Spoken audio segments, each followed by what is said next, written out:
I'm continuing work on the real Goose Egg dollhouse that sits in a tree with a base, and I'm going to get started this week by staining the laser cut wooden floors. I'm using a little bit of rubbing alcohol mixed with brown paint. This project is 1/48 or quarter scale, which is 4 times smaller than 1/12.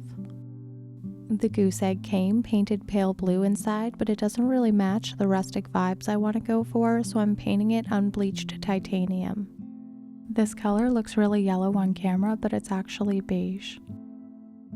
I'm decorating the outside in the yard to look like there's a little bit of a farm going on, and I want the inside to be pretty rustic too, so I'm using some chalk pastels to age up the walls a tiny bit. The kit comes with pieces to make 2 curved tables, but I'm going to repurpose one of the tables to turn it into a bench. The bench will be on the left side of the Goose Egg, and the piece of furniture from last time will be in the middle. The piece of table is cut straight across the front, so I'm using my metal file to give it a curved shape.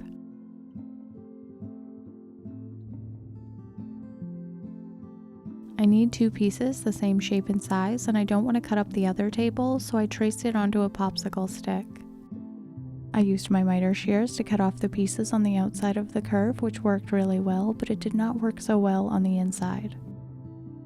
I could have used my X-Acto knife to cut it in a patient way, but that's kind of not my style, so instead I'm just going to cut the piece out of mat board since you won't end up seeing it anyway. Mat board is a really thick paper used for framing photos, and it's very useful in DIY dollhouse miniatures. I have a quarter scale chair, so I decided to check the dimensions against that, and I realized the bench seat's a little too deep, so I sanded off a bit from the front. Then I trimmed the piece of mat board to make sure it's the same size. I need to cut a side piece out of some cardstock, so I'm using my little miniature chair again to get the appropriate height. The bench will have an upholstered top, so I measured just the legs of the chair under the seat. Hot glue is my go-to since it grabs so quickly and I hate waiting, but it actually wasn't sticking to this piece of wood for some reason. I'm removing the hot glue and using wood glue to attach the cardstock instead. The wood glue is still wet and I wanted to continue assembling it, so I held it together with tape. This bench will be installed against a wall, so it only has a top, a bottom, and a cardstock front. To make it stronger and prevent it from being crushed, I'm filling it with hot glue. My initial plan was to add some more mat board pieces for internal support, but this was a lot faster. The glue dried really quickly and the bench is very strong. There's a tiny gap between the mat board top and the cardstock, so I'm filling it with some spackle.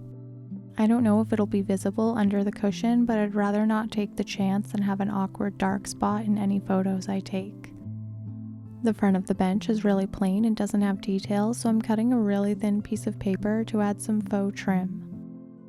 I cut a piece of cardstock about 1/8 of an inch wide, and I'm using my scissors to cut it into 2 thinner pieces. I'm creating the look of simple paneling by adding a strip along the top and the bottom, as well as the 2 sides. To cover the 2 corners on the front of the bench, I used an 1/8 inch wide piece folded in half.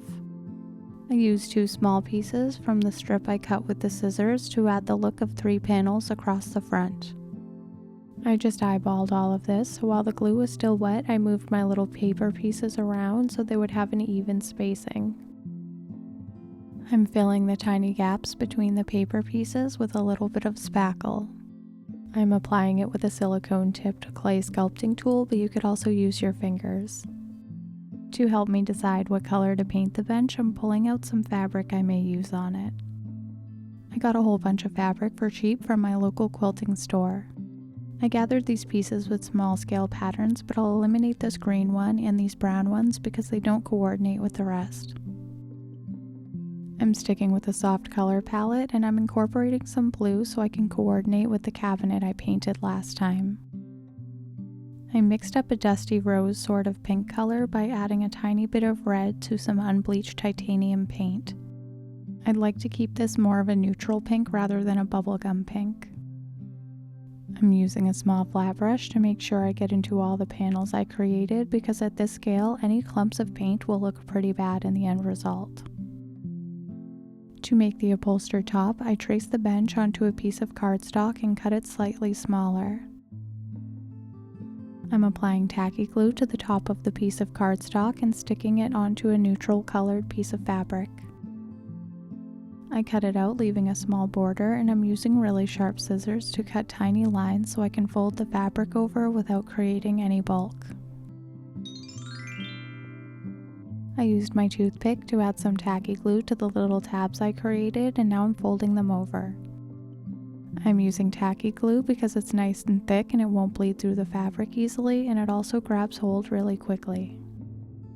I chose a neutral fabric for the cushion since I'll be adding colorful pillows and the bench itself is pink. I used the first layer of fabric to cover up the cardstock so I could add this second fabric that has a woven texture. I attached the second layer of fabric the same way by adding tacky glue to the top and along all of the sides. I'm attaching it to the bench using some more tacky glue.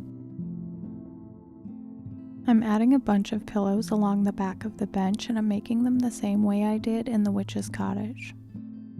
I cut a tiny square of fabric, added some hot glue, and sandwiched another piece of fabric over the top of it. The hot glue not only holds the fabric together, but it also adds a little bit of bulk that kind of looks like stuffing. You can buy fabric with small scale patterns intended for miniatures, but since this is full-size fabric I'm using, I'm avoiding patterns that are too large or choosing sections of the fabric that have really small details that look more in scale. I refine the shape of the pillows and center the patterns by trimming away the excess around the edges. And this is a lot easier than trying to use pieces of fabric the same size as your finished pillow. I made this pillow a little on the larger side so I can create a simple fringe border. To create the fringe, I'm using this tiny pair of tweezers I have to pull some of the horizontal threads out of the fabric. I did this on all four sides to create a border. I'm saving my favorite pillows for the front row, and to create some simple quick ones across the back, I folded one strip of fabric and cut it into 3 pieces. I used a combination of hot glue and white glue to attach the pillows. I added 8 pillows in total. I felt like the bench looked a little too sweet and brand new, so I decided to add an oil wash.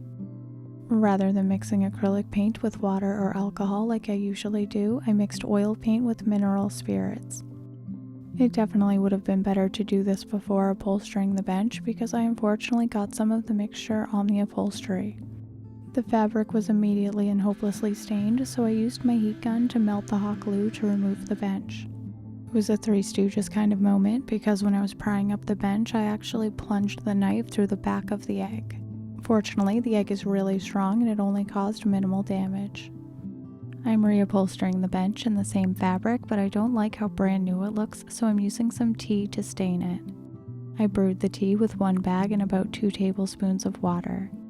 Using far less water than you would normally use makes the tea stronger and gives a stronger color. I gave the piece of fabric a quick dunk in the tea, and I'm removing the excess using a paper towel. I dried it with a hairdryer and repeated the upholstery steps. You can see how much the tea changed the look of the fabric. I was about to glue the bench back in, but I realized I just don't like these wooden floors for what I have in mind. They look too traditional, so I'm replacing them with egg carton stones. Egg cartons and other paper pulp products have a really great texture for creating faux stones. But egg carton is really thick at 1/48 scale, so I'm peeling off some layers to make it thinner.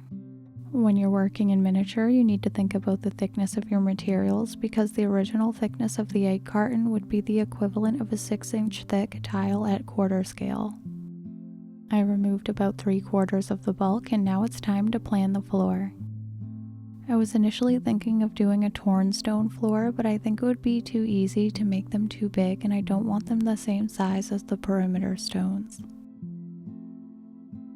So I've decided on this patio stone type of style where you use various rectangle and square blocks.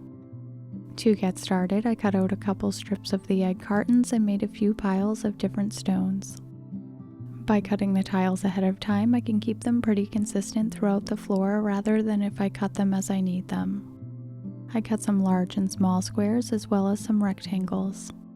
I applied some glue to the middle of the floor and I'm attaching the tiles one at a time. I'm using the lines in the laser cut wood floors to keep them straight. It took me an hour and 20 minutes to lay the entire floor, and I used some scrap pieces under the bench since it'll be covered up. When I was laying the tile, I allowed them to overhang the front, and I'm cutting them off now that they're nice and dry. I can't have any pieces hanging over the front or the eggshell doors won't close. The natural color of egg carton is pretty cool and I want to warm it up, so I watered down some beige paint. I like to test the colors I'll be using on a piece of scrap rather than on the floor. The colors look pretty different once they dry. To coordinate with the blue cabinet, I'm adding some watered down blue. I'm using a small brush to apply the paint so the tiles will have different colors within the same tile. To make the tiles look more realistic, I'm going over the same tiles with a different color while it's still wet because the colors bleed into one another. To make it look more natural, I'm finishing with a very watered down brown paint. Now it's dry and I'm sealing it using a pouncing motion with some matte Mod Podge. I sealed it because I'm adding grout, and if you don't seal it first, the grout changes the color of the stones. I'm using spackle as grout and I'm applying it with my fingers so I can really push it down in between all of the stones. I think adding grout makes it look more realistic and finished. To prevent the spackle from leaving a haze on the surface, I'm wiping it away with a damp paper towel. There are some stones that'll be thinner and deeper set than others, so make sure you don't leave any of them covered completely by grout. To tone down the stark white color of the grout, I mixed a very small amount of brown paint into water and I'm giving it a quick wash. Before applying the wash to the entire floor, I tested it under the bench where it'll be hidden. I sealed the floor with matte Mod Podge. I covered up the wooden edge of the old floor with gray paint. I think getting oil paint on the old upholstery was a happy accident because it led to a much better bench and these beautiful stone floors.